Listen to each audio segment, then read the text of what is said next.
আসসালামু আলাইকুম guys, welcome to our channel family fun with cooks. আজকে আমি আপনাদেরকে দেখাবো কাঁচা আমের মোরব্বার ভিডিও। তো সম্পূর্ণ ভিডিওটি না টেনে দেখার অনুরোধ রইল। আর আমার ভিডিওটি যদি ভালো লাগে তাহলে অবশ্যই like, comment, share and subscribe করে পাশে থাকা বেল বাটনটি ক্লিক করে অল নোটিফিকেশনে দিয়ে রাখবেন, যাতে আমি নতুন কোনো ভিডিও আপলোড দেওয়া মাত্রই আপনাদের কাছে নোটিফিকেশন চলে যায়। আমি প্রথমে আমগুলোকে ছিলে ভালো করে ধুয়ে নিয়েছি। এবার আমি এগুলোকে কাঁটা চামচ দিয়ে ফুরে নেব। আমাদের মা খালারা দেখতাম এগুলোকে খেজুর কাঁটা দিয়ে ফুটতো। তো আমি যেহেতু শহরে থাকি, সো এই খেজুর কাঁটা ম্যানেজ করা খুবই ডিফিকাল্ট, তো আমি এভাবেই করে নিচ্ছি।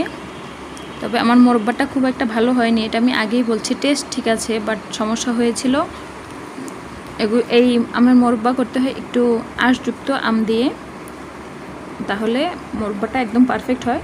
তো আমার এটা স্বাদ মেজারমেন্ট সবই ঠিক ছিল, শুধুমাত্র বিচি থেকে আমগুলো একটু খুলে খুলে গিয়েছিল, যেহেতু এগুলো আঁশযুক্ত আম না, মানে একদমই ড্যাগ আম, মানে বাতি আম যেটাকে বলে, যে পেকে যাওয়ার আগ মুহূর্তে যেই আমটা থাকে আঁশগুলো শক্ত হয়ে যায়, ওই আমগুলো দিয়ে খুব ভালো হয়।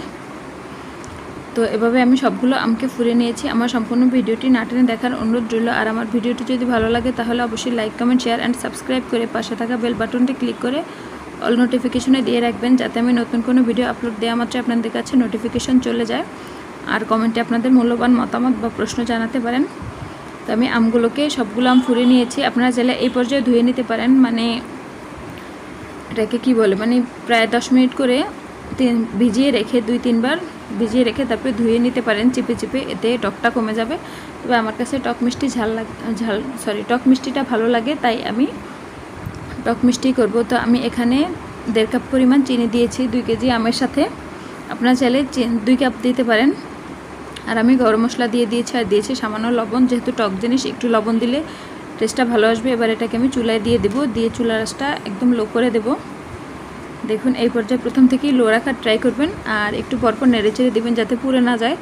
যদি আমারগুলো অলরেডি পুড়ে গিয়েছে, আমি যেহেতু একদিনে অনেক কাজ করি, সেক্ষেত্রে আমি আসলে সব কাবার দিয়ে উঠতে পারি না। যেমন আমি একদিনে 17 কেজি আমের আচার, এই মোরব্বা, ঝুরি, তারপরে আমসত্ত্ব, আবার ফ্রোজেনের জন্য, এগুলো সব একদিনে করেছি। সেক্ষেত্রে আমি এটা দিয়ে যখন আম কাটতে বসেছিলাম আরও ওই পর্যায়ে পুড়ে গিয়েছে। তো আমি লাস্ট পর্যন্ত খেয়াল রাখবো।